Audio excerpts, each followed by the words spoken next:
Hello everyone, Namaste. My name is Reverend Father Joseph Lagumbay from the Catholic Universalist Church and welcome to Mystics of Maharlika.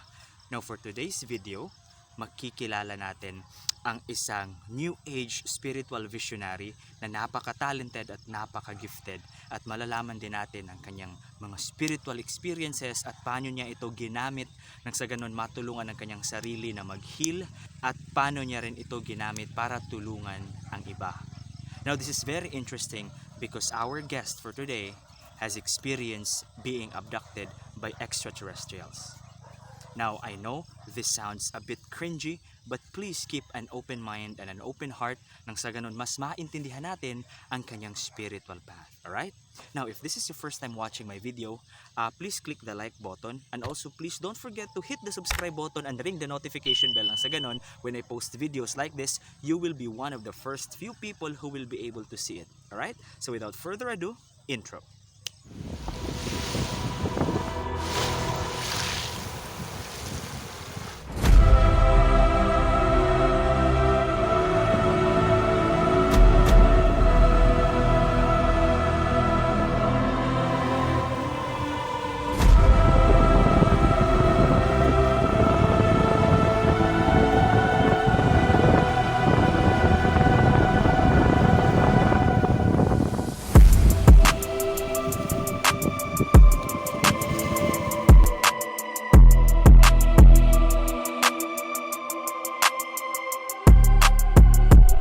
All right, good evening, fratres and sorors. This is Father Joseph Lagumbay from the Catholic Universalist Church, and welcome to Mystics of Maharlika.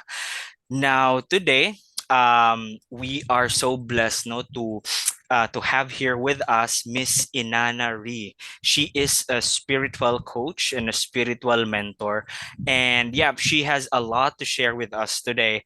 Hello, good day, Miss Inanna. How are you doing today? Namaskar, Frater. Namaskar, everyone. For all the viewers, namaskar. Okay lang po. Thank you for asking, Frater. All right. Nice, nice. Okay, so yeah, Inanna, right? May I know or may we know where this name Inanari came from? What's its significance? Kasi nahalata ko there are some people who are in the spiritual path na ini-interview natin dito sa Mystics of Maharlika. Meron silang tawag nito parang initiatory name, parang ganon. They have a different name na they use when they are practicing their craft, and that their given name is different. So where does this originate? Yeah, thank you for that, Frater. So, Inanari, the word Inanna is actually an Arabic goddess name, in which I took that as a part of my identity in the spiritual field because of a spiritual circle or someone from Mindanao who also practiced spirituality. He just got a continuous and consistent dream that I was embodying Inanna. Inanna was the Arabic goddess of sensuality, fertility, wisdom, and such. So when I had that certain conversation with him, I meditated about it. And when I meditated about it, it took me months after I encountered Inanna myself through my process of past life regression, in which I was able to at least being in contact with my past life, and I was able to meet Inanna there, and she gave me the permission to at least use Inanna in my spiritual journey. So Inanna was not the first name that I coined or I applied to myself in spirituality, because before, may season siya eh. So parang may expiration siya. Depende sa vibrational frequency mo. Depende sa vibrational matching mo. So before, I embodied Asay. Asay naman is an African goddess associated with voodoo. Yan. So, iba-iba yung effects sa'yo. So, when you undergo spiritual embodiment, doon mo maintindihan kung bakit kailangan humawak ng ibang name, but you cannot just get it when you see it. You have to really meditate. You have to really vibrationally match with a name before mo siya i-take. Kasi may Wow. consequences. I see. So basically pala, parang itong mga names na ito, you can't just take any name, but it needs to, parang ano siya, parang ibibigay din siya sa'yo ng entity na yon, if that's the term, no? Parang ganun siya. Yes, Wow. Friday. It's like Oh, if it's for you and you're aligned with it, they will really gonna call you to use it. I You see. cannot just take it right away because you want it. Now I'm curious, no, because you're speaking about goddesses and embodying the name of this certain deity. Yeah, may I know your spiritual path that you're practicing right now, and how many years have you been in this path? And so, by the way, everyone, Frater, let me reintroduce myself. So I am Inanari. I am a 6 year spiritual practitioner, spiritual mentor, a spiritual coach, a certified author, certified artist, and newly certified NLP practitioner as well, an inherited eclectic witch, and the woman behind the Facebook page, Filipinas Visionaries and Healers Society. So my spiritual path revolves more on, dimming my own light because I was not yet ready. My spiritual path revolves also more on manifesting to just be ordinary because hindi siya angkop sa standards ng ginagalawan ko. My spiritual path also revolves more on, being someone I am not just to fit into the standards of my upbringing, my society, what's normal with the society, especially in Mindanao. Mindanao, I needed to fit into that. So with that spiritual path, everything just blew up cosmically when I reached my 24th birthday. When I reached my 24th birthday, mamaya sasabihin ko anong meron dyan. But when I reached my 24th birthday, I was able to at least have this bombarding premonitions that I got to go back to who I really am. And that's when how I fully embrace spirituality. So according to my mom, she was with my grannies who also had shamanic capabilities nung mga panahon na yon. She told me na when I was born or the time that I was born, mas dumami yung ahas sa bahay. When I reached the age 3 and 5, my mom and my family witnessed how the snakes played with me, telepathically communicated with me, really curled up their bodies on my legs without harming me.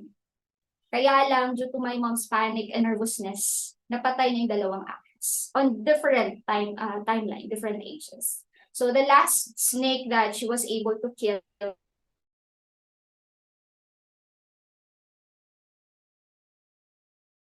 was 5 years old and that certain incident happened. Doon na nag-start na balik ako sa ospital because of consistent illnesses. And we're not just about the illnesses, we're also about the bills. The more na pabalik-balik ako sa ospital, suki ako ng ospital, the more na tumataas yung bills. Nang exposure happened when I was very, very young. Because historically, my family lineages or ancestral lineages practice witchcraft, alchemy, cosmic practices in the region of Visayas. You know what that region is.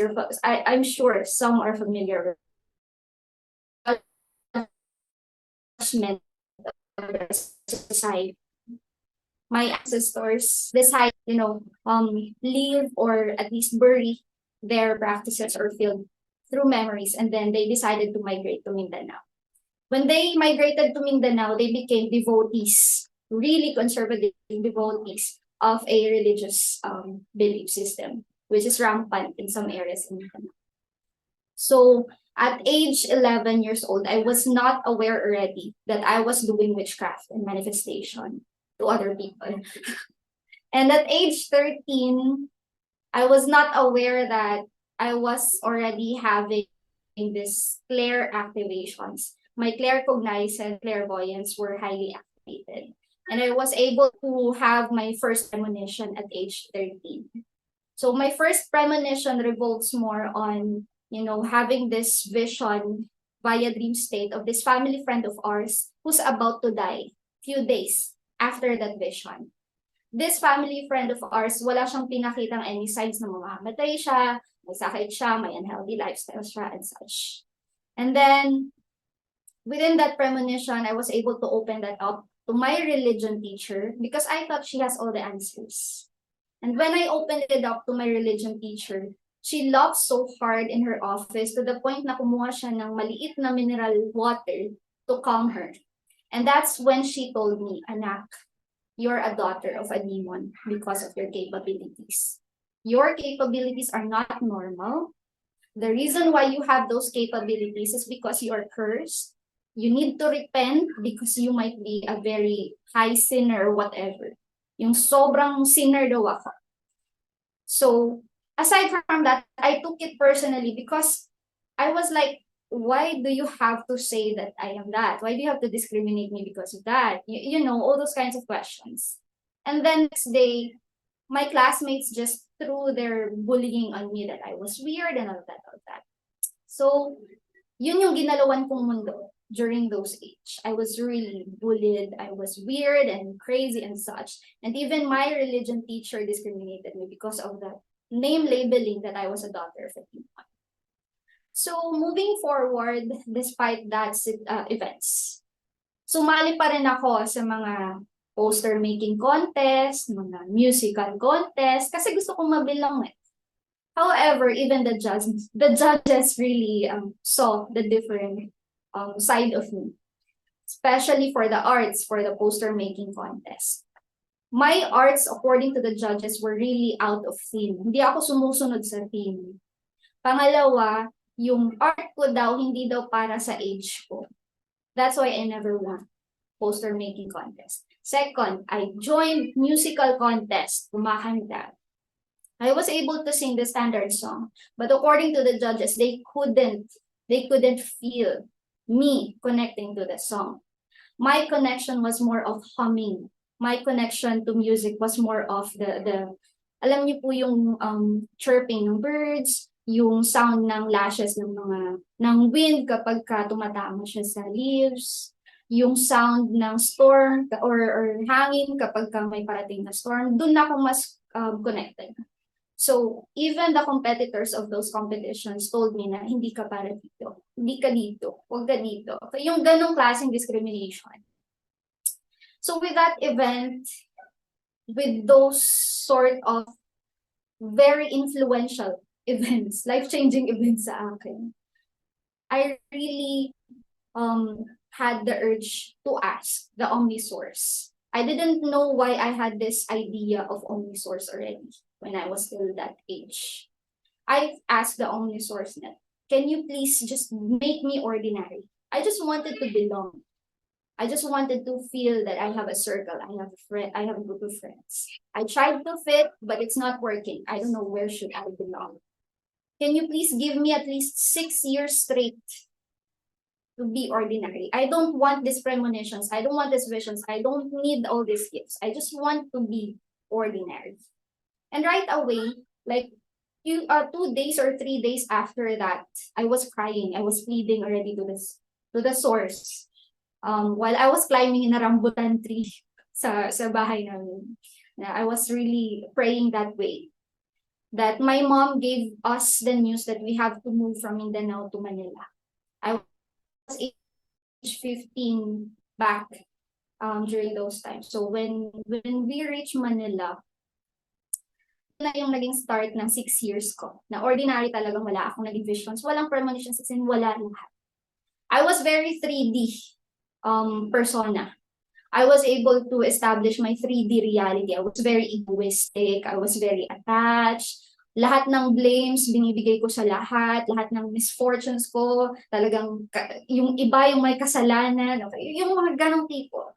And I was also very attached to the idea of success sa 3D reality. Na you got to be this para tawagin kang successful. Kailangan may title kang ganito para tawagin kang you deserve a spot in a career, in a better career. So with that 3D reality of me, talagang pinakita ko na, okay, sige, ito yata yung worth. So I graduated with Latin honors. I graduated as magna cum laude, or magna cum laude, with a lot of achievements, awards, and such. And at the same time, I also received my license, and I was able to go abroad right away as an editor of an online magazine. So lahat yon na build up because of my 3D reality, because of me wanting to fit in. Akala ko yun na yun. Although I was, having the glimpses na, uy, mukhang pa-expire na yung 6 years ko ah. Alam mo yung feeling, Frater, na para ka umiinom ng juice paulit-ulit. Tapos on the last minute na feel mo na parang may ibang taste. And when you look at the label, uy, pa-expire na pala to. Yung ganong tipo ng state or period. So, yun yung naramdaman ko. However, I was in a dilemma. Sabi ko, okay, kung pa-expire na yung 6 years ko, hindi pa ako nakakapag-give back dun sa mga tao na nag-sustain sa akin to be successful. So, when I was realizing that part, sabi ko, if I venture into my cosmic capabilities, sasabihin nila sinner ako. Andun pa rin nakatatak pa sa akin yung trauma. And at the same time, if I venture into my cosmic capabilities, it will gonna be a big betrayal sa family who raised me to be as successful as that. So what I did was, sabi ko, sige, I will continue being ordinary. I was procrastinating a lot. Hindi ko nakikita yung signs na, uy, tinatawag ka na. Okay, yung ganon. So moving forward until the year 2017, that was the climax of my spiritual journey, in which I received this premonition via dream state. I was seeing this child na may hollow blue eyes, and his auras were really changing. He was crying. And I took him, I comforted him. And when I woke up, I felt strange. When I felt strange, that was also the same day that I found out that I was pregnant with my firstborn, is a male or lalaki. So, when I received that news, kailangan kong bumalik ng Mindanao to raise my child. Kasi Metro Manila, during that time, medyo polluted siya or whatever. Hindi siya conducive sa pregnancy ko. Lagi ako nagkakasakit. So, before I went home to Mindanao, nag-seek muna ako ng advice sa mga babaylans. May mga babaylans dito sa Metro Manila. Or mga nagpa-practice ng mga ganun. So I asked, I seek help, and then when I went home, I seek help again, and they just told me one statement. I was conceiving a child who was not purely human, a child na konektado sa fae races, fairies, dwarves, goblins, you name it. And when you conceive a child like that, it's teaching you how to ground more and how to connect more to your authentic self. Spiritual awakening happened and was fully embraced because of that. So when I fully embraced my spiritual journey with that certain year, ang daming nangyari. It was bombarding me a lot of signs, synchronicities, a lot of sleep paralysis, a lot of astral traveling, quantum traveling, abductions even. So lahat yun nangyari sa akin, even the greatest purging that I have experienced. And at the same time, one of the purging that I experienced was I was declared died, or ano yung tawag doon, parang patay na. I was declared dead. Clinically dead, parang ganun. Declared dead nung pinanganak ko yung anak. Mainly because yung anesthesia, dalawang anesthesia hindi gumana sa akin. And I was conscious nung hinihiwa yung tiyan ko. CS ako eh. So imagine, para kang baboy na ramdam mo yung pain. So during that moment, I already knew that it was something different. But I bounced back to life. I really went back. And the first word that came out from my mouth was, "Where's my son?" I was looking at my environment. I saw those bodies na yung kumot hanggang ulo na hindi gumagalaw. 5 kami doon. Nasa pangalawa. And I was really scared that time. Kasi nasa langit na kaya ako? Bakit puro puti ito? Bakit hindi gumagalaw yung mga tao dito? Okay, ganon. So moving forward, from 2017 up to now, I was more on embodying spirituality because of those And up until this day, I have been experiencing a lot of abductions by extraterrestrials, UFOs, Pleiadians, Andromedans. The last one was the Grays, yung mga kulay green. And then I also experienced a lot of Earth encounters with the reincarnated avian races. I was able to get in contact with my past lives and the legacies of my past lives, my incarnation, to be exact. I was able to experience again my six circles, my omni spirits, yung mga circles na akala ko mga tao na hinahanap ko nung bata ko pero hindi pala sila tao. Most of them were ascended masters and my ancestral lineages who became my spirit guides. And moving forward, I was able to at least rediscover yung mga other cosmic abilities ko like psychokinesis, my energy healing through my hands. Hindi ako nag-Reiki, frater. But I had the natural inborn gift with healing through my hands. So, hanggang ngayon, I opened my page for spiritual services. And that page has been my venture with spirituality, me teaching spirituality, and really influencing the consciousness of the people via my organic experiences. Thank you, Father. Wow. To be honest, no, hindi ko alam kung anong anong sasabihin ko. It's to be honest, it was a lot to take and a lot to unpack really. Because not all of our audiences are really that, let's say, adept or really that knowledgeable about those things that you have just said. So you've mentioned certain abilities, and you've also mentioned extraterrestrials aside from spiritual beings. So can you, like, just a bit, maybe just a bit of description about, may sinabi ka kanina about ano yan, clairvoyance, ano pa yung ibang mga clair. Can you give us, like, a bit of insight about those, and also these other um and maybe a brief, let's say, information about extraterrestrials that you've mentioned, like what are these races, and perhaps what are they trying to do with us? Ayun. So, thank you, Father. Unahin ko yung psychic abilities na clairs. Actually, iba-iba po yung clairs. Merong clairaudience, claircognizance, clairvoyance. Clairvoyance is more of your perception. You got a perception of the future that you don't know where it's coming from. Clairvoyance and claircognizance coincide para silang nag-interlap. But the claircognizance is more of you are receiving some downloads, whispers about something that's about to happen without you understanding, uy, kasi yung galing, saan yun? Yung biglaan lang. Some people who have activated claircognizance really got the experience na nagsasimulate sa harap nila. All of a sudden, for seconds, and then boom, nawawala. It's like a prophetic, parang prophetic vision, parang ganon, in a way. Yes, yes, Frater. And then some also have activated clairs through their psychic ability of auto-writing. Some people use that, the mediumship part, they use auto-writing or psychic writing, in which they receive downloads or channels and then they automatically writes. Some automatically draws. Then they're gonna share to people. Yun, marami po yan. And some people have inborn gifts with that.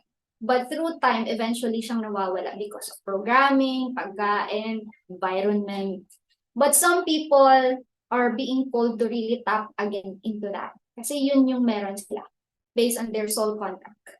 Based on what will gonna balance their reincarnation lifetime. So let's move forward to the next question about extraterrestrials. It's kind of exciting to really share this part. So my anahin ko po yung first encounters ko with the Pleiadians. Pleiadians, sila yung mga kulay dilaw yung buhok, mga blue yung mata, nakasuit, bodysuit na kulay blue. I was not aware that they were Pleiadians, but sila palagi yung nauuna kapag spiritual awakening is ng tao. Mainly because their main reason is really to be gentle and comforting on your end. Uy, hindi ka nag-iisa. Uy, normal lang yung mga nangyayari sa'yo. Uy, nandito kami. When it comes to my abductions, being abducted by the Pleiadians, they're really They really brought me to their mothership, in which I really did not see any technologies tulad sa atin. Their technologies cannot be seen by the naked eye, but it's more of, alam niyo yung invisible frater, or nag-tap yung kanilang mga hands, kusa siyang nag-a-appear. Kapag nawawala yung hands nila, nawawala din. So these Pleiadians told me na, okay, we're gonna show you a lot. You got to really write it down. They gave me this very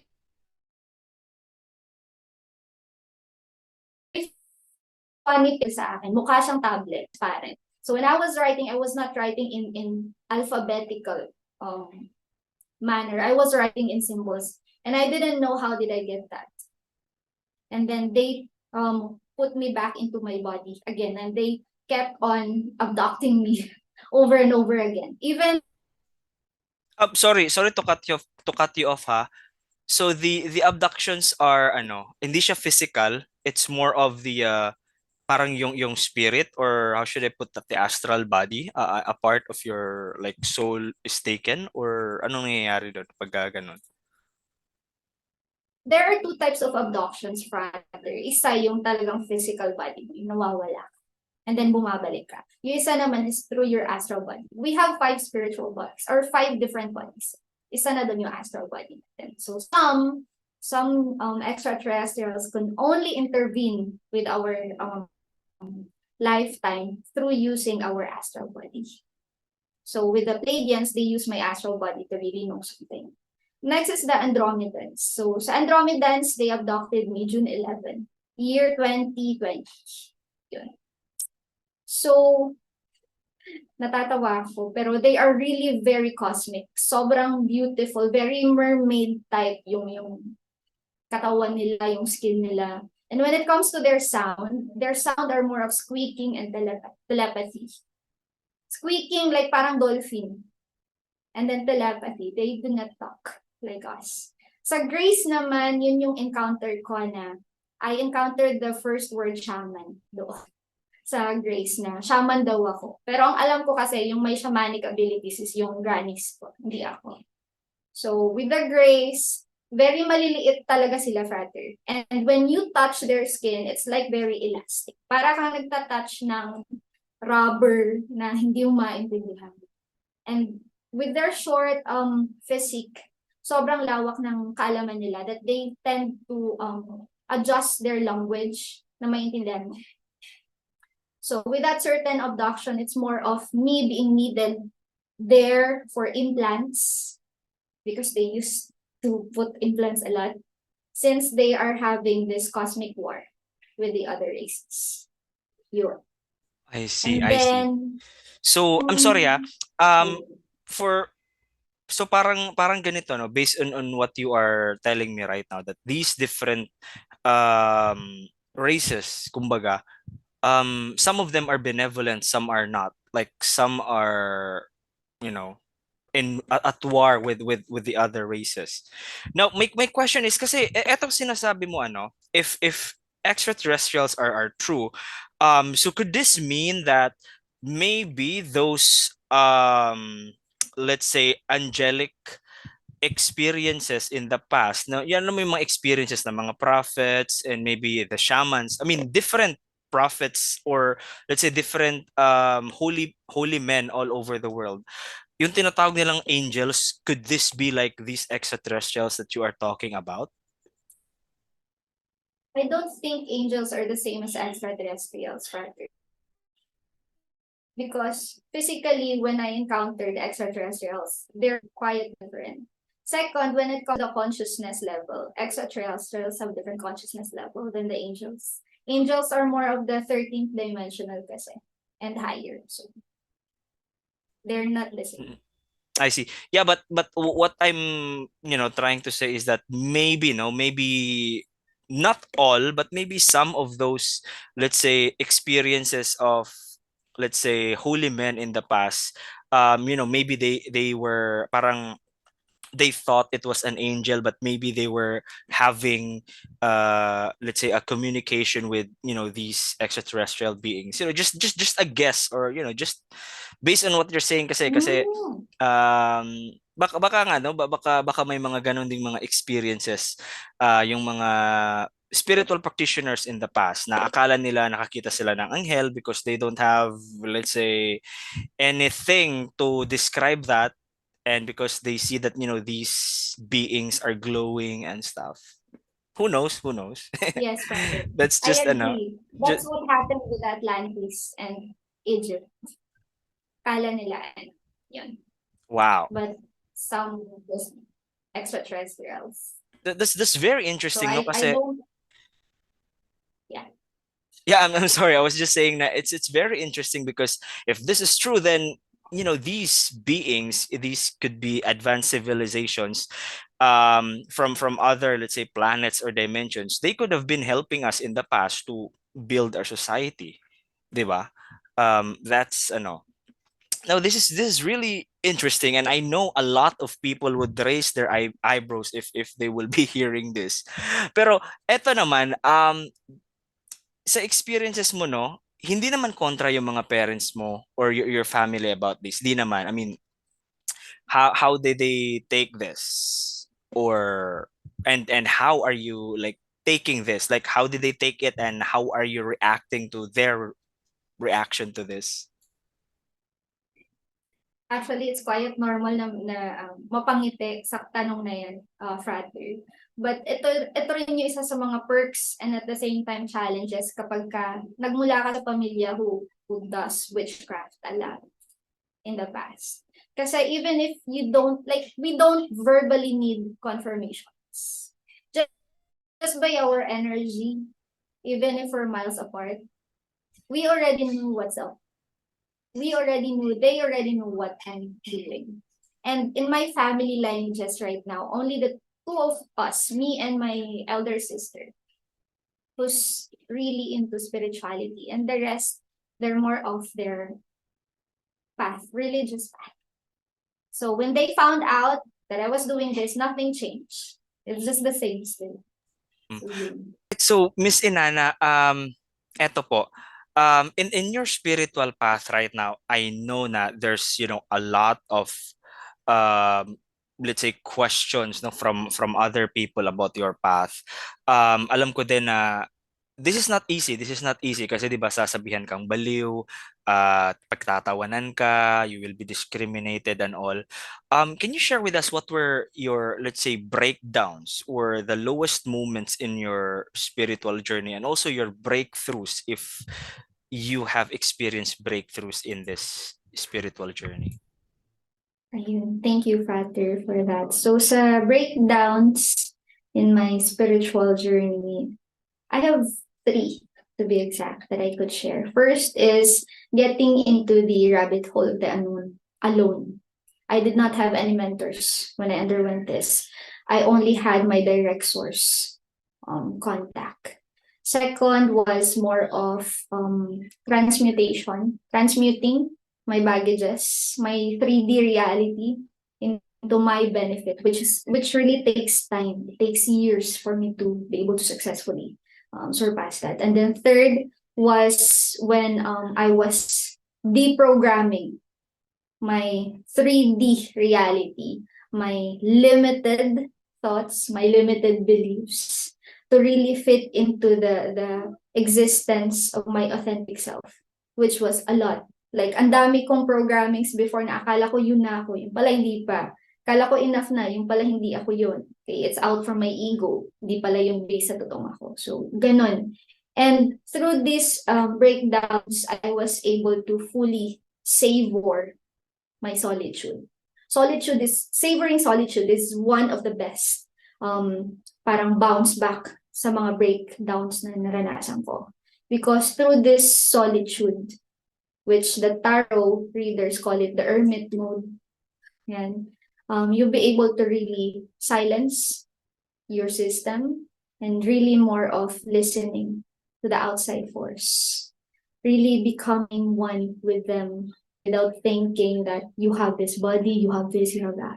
It's more of like an open vessel na wala kang kamay, wala kang any sorts of, wala kang paa, wala kang nun. You're like an open vessel. And with me being able to have the experience of solitude. I was able to practice daily the joys of this through the breakthrough that I have experienced, which is, taking my daily life, living my daily life with the frequency of gratefulness and the frequency of being more of the flow. So how did I underwent this breakdown to breakthrough? Mahirap yung breakdown eh. But if you learn to savor solitude, you learn to see the bigger picture as an observer, you're gonna understand those are not yours. Those are not you. You got to really be willing enough to unload a lot and transmute a lot for your benefit.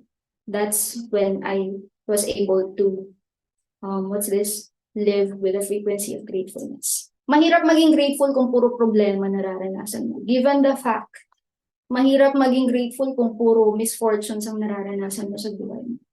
But if you are truthfully getting in touch with the frequency of gratefulness, you're gonna learn to see the bigger picture and the other side of it. It's more of like our attachment to our limited interpretation of that situation that makes everything complicated.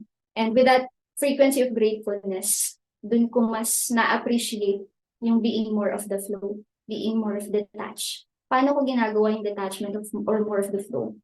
It's like me welcoming everything, lahat ng emotions, lahat ng tao, lahat ng events. And being willing to let go of anything that comes my way, that are supposed to just go, even money and all of that, just be detached with it. Because that's their life and they also have their truth. Even money has truth. So, with that breakthrough, yan yung isa sa mga ginagawa ko up until today. Na nagiging routine ko na. When I wake up in the morning at 4 o'clock, minsan 3 o'clock, dito ako sa office, nag-meditate ako, ina-open ko lahat. I'm just being grateful. And kung ano man yung mga mangyari during that day, I'm more of like, I welcome everything that will gonna happen today. And at nighttime, I'm willing to let go of everything that happened today. So that's how I embody my breakthroughs, my breakdown to my breakthroughs. Wow. Thank you, Patrick. Yeah, that's very ano no, that's very, how should I put this? I think that's very empowering uh to realize that the moments where you are so down, those are actually not, let's say, failures, no, but those are learning opportunities for you to be able to like get up and for you to be able to understand things more, di ba? Because you will not understand joy without pain, parang ganun. So um these things are easier said than done eh. But if you are in that situation, mahirap talaga. But good thing na when you are speaking right now, you are speaking directly from experience and it's really different. Like, I know that you try to wordify everything, but I am feeling na hindi pa yun lahat. There's an emotion behind your words na hindi talaga siya pwedeng express through words, and I get that. Most spiritual practitioners do get that. Wow, that's yeah, that's very empowering, at the same time also refreshing, that even in the darkest moments of our lives, hindi yun that's not the end, no? It's something na kailangan nating malampasan, at malalampasan natin yan once may matutunan tayo galing doon. Eto, I think nandito na tayo sa last part, what is your message to all the seekers out there, to everyone who wants to follow or join a similar path na sinusunod mo, or to those people who are just plainly seeking, what can you tell them? What is your message for them? Thank you, Fraternity, for that. So I only have a few messages for the seekers, the beginners, the veterans in spirituality, and all those just curious about it. First is the map is not the only way. A map or a compass or whatever you call it serve as a guide, but understand that you're not a limited being. One map doesn't fit all seekers. One map doesn't fit all practitioners. One map doesn't fit all the experiences that you could experience in this realm. So just be free. Do not limit yourself. Do not limit yourself. You are a possibility. You have to create that trail on your end. Second message for everyone is, if you are wanting to have an outcome, whatever that outcome projects, you got to go back and reevaluate your emotion, your intention, and your behavioral structure. Lahat ng outcomes may structure. And those structure bounces back to our emotions, our vibrations, our intentions, and our behaviors. Let's say gusto mong maging spiritual practitioner, but at the end of the day, you keep judging, you're criticizing. How will you become a practitioner if you yourself is criticizing a lot? Okay. So you got to go back, reevaluate your structure if you wanted to have an outcome, regardless of what outcome that is. Next message that I could give you is, resources are already available sa ating lahat.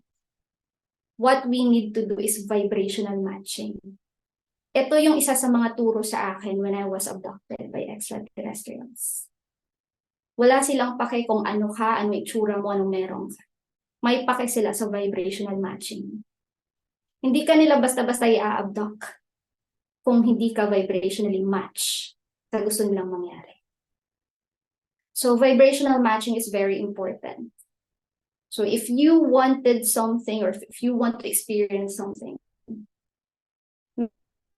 make sure that you are vibrationally matched. Make sure that your internal resources and your external resources are in match if you wanted to create a reality or a miracle that you wanted to experience. Last message is for everyone who are already undergoing the spiritual ventures. Eventually, kahit hindi nyo intention to impact the collective, i-impact mo talaga sila, or i-impact nyo sila. Eventually, you will become influential without your intention. It's just how energy works. It's just how the community works. But one thing is for sure, you will only gonna become an efficient influence if you are not attached to what you do. You will only become an influential, efficient influence to the collective if you're more of transforming the lives of the consciousness of the people, not intentionally and not attached, just by your presence. Effortless. You don't have to say things in order to be influential. You don't have to do things in order to be influential. Just by who you are, just by embodying that vibration, you're already impacting the collective, either in a healing manner or in a manner that could make them jump into their perspective of their existence. So be authentic, be real. Wow.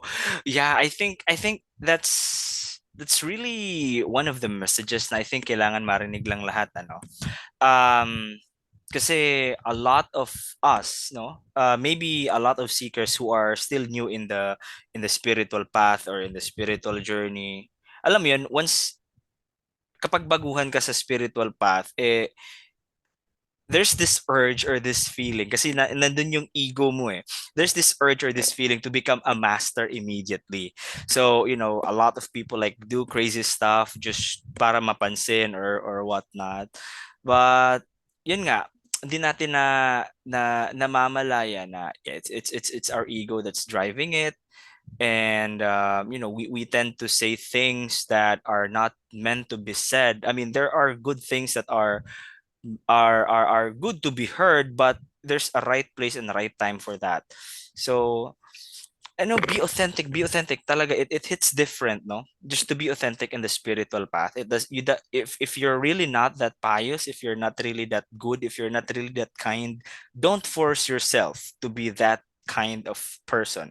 Kasi magiging plastic ka, di ba? So there's a natural unfolding. You will like undergo maybe several stages of ano ba purification, transformation, and stuff bago ka maging ganyang klaseng tao.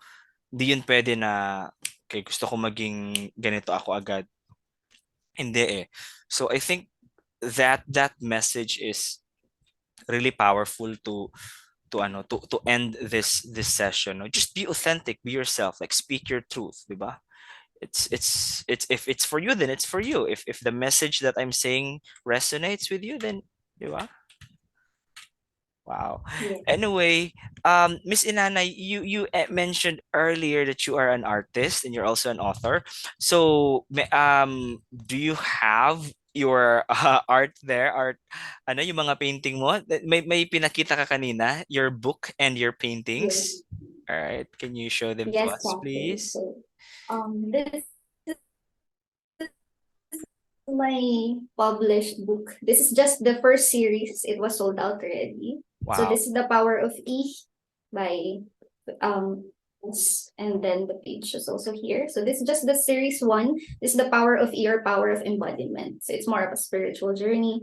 I also included here some premonitions that I saw via visions from 2023 to 2030. I also included here dream interpretations via my experience. If you dream of snakes, if you dream of numbers, what does it mean? Okay, because sometimes the resources are making you feel like confused already what to take. So in this book, it's more of very organized. Kasi lahat ng Wow. andito is more of experience.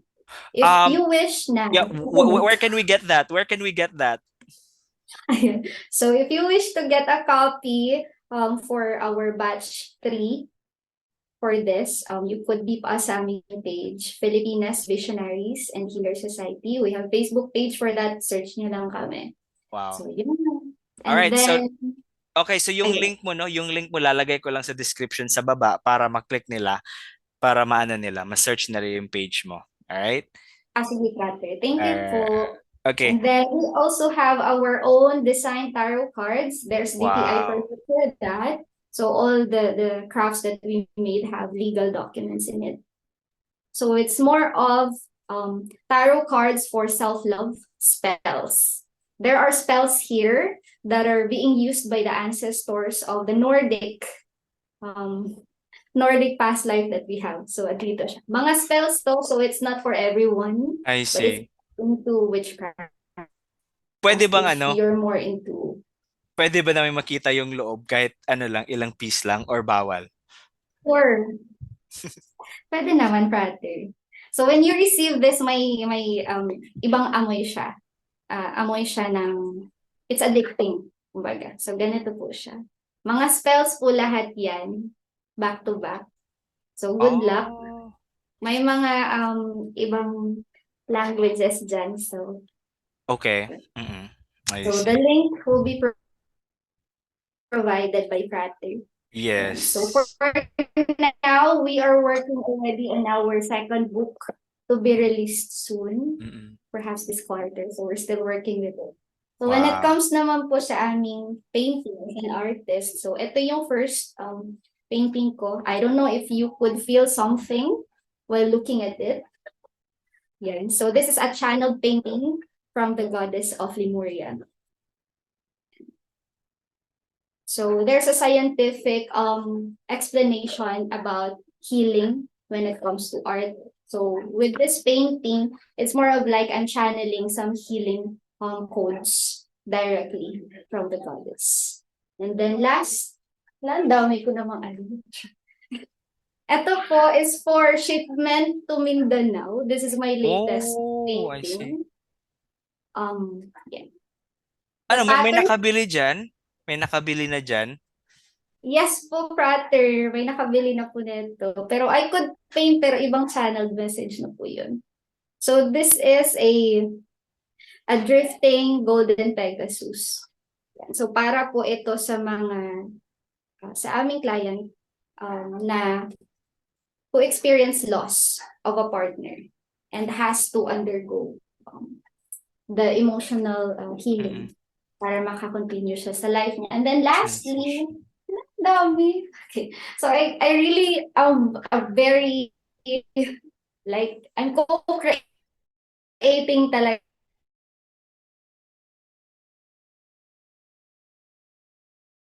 This is selenite. This is black tourmaline. And this is hamsite necklace. So we are, anyone could use that if you want to have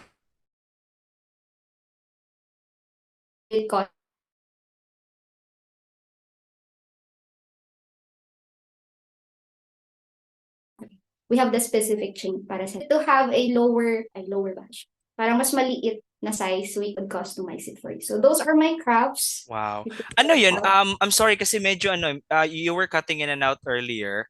Maybe siguro sa signal. Ano ba yun? Yung necklace is gold? Gold ba yun? Yung chain? Yes, Frater, it's gold stainless necklace. I Chain, see. hindi siya nag-fade. Uh-uh. Yan. Hindi And rin then siya makate. those are crystals yung nandoon. May Hamza. Hamza ba yun? Yes. Mm-mm. Yes, Frater, it's Hangkong. Wow. Yan. So, I I see. created a lot of crafts. Hindi Oo. ko alam bakit nagko-co-create talaga ako ng bongga set with the spiritual realm. But when it comes to the effects naman sa aming mga clients based on their reviews, like for example, this selenite crystal, when you wear this, you will gonna feel that sobrang ganda mo. Sobrang radiant mo. Na parang, there's something different in you that is so radiant. So bagay ito sa mga girls. So the black tourmaline naman, sorry, Frater, pwede ba mag-promote? Sige, sure. Wala problema. So, etong black tourmaline naman po, pwede siya sa mga bata. Kasi mas applicable yung black tourmaline crystal sa kanila for protection from usog, buyag, sa Visayas, buyag, mga aswang, mga ganun. Okay, and then the hamsaic, yan, the hamsa naman, the hamsaic necklace. That's applicable for all. We could customize that for male. Para If buyag meron. ihapon. For buyag. Oh, For nakakatakot yung buyag buyag. din. Oh, dito sa Mindanao nakakatakot yung buyag. Kakatakot ang buyag. May buyag pa ba dyan hanggang ngayon, Usog. Frato? Meron pa. Oh. Eh pag ingon nana kay basig mabuyagan. Gabiin na ra ba? Ano oras Alright. na pala? 11. Okay, Oo. Frato. Thank you po. Oo. And yeah, Blessing. thank you, no? Thank you, Inana, for like sharing your wisdom with us and for showing your your crafts and all the byproducts of your spiritual journey. I'm pretty sure no na yung mga makakakita ng video na to marami silang matututunan sa discussions natin, and if may mga questions sila, so di naman yun problema because I will be providing your links below, if they want to order or if they want to contact you, if they want mentorship, or if they want to avail sa mga services na in-offer mo, then they can surely contact you by the links na provided below. Anyway, I think that's it. No, I think that's it. Today is a lot of information has been like shared today. So just expect na may mga magme-message talaga sa'yo once they see this video. Anyway, any final words before we end this? Any final words before we end this? Okay. For everyone, do not invalidate whatever the level of consciousness you're in. Regardless kung nasa 2D ka, 3D ka, 4D, 5D, it's okay. It's fine. You're fine.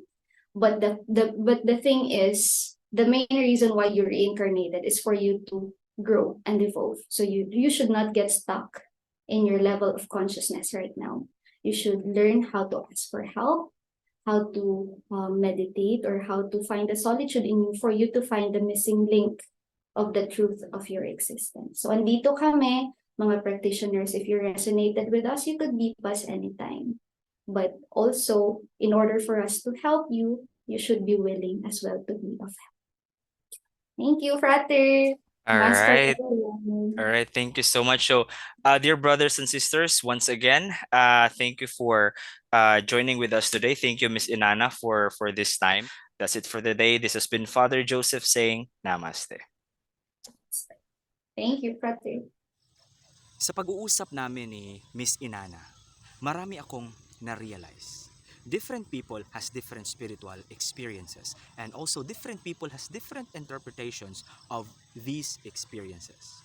Napag-isip-isip ko na siguro nga totoo na may mga aliens na tumulong sa ating sibilisasyon nang sa ganun tayo ay umunlad. Who knows? Maybe these aliens were the angels that the ancient mystics were talking about. Well, it's pretty hard to prove or disprove. What I am asking everyone to do is to keep an open mind and an open heart nang sa ganun mas maintindihan natin ang ating kapwa. Because again and again, it is not our beliefs that makes us a good person. It is actually our behavior and our character. Alright? So I hope marami kayong natutunan sa pag-uusap namin ngayon, ano? And don't worry because all the links of Miss Inana will be placed in the description below. Alright? So yeah, I hope that makes sense, guys. And thank you so much for watching. This has been Father Joseph Lugumbay from the Catholic Universalist Church saying Namaste.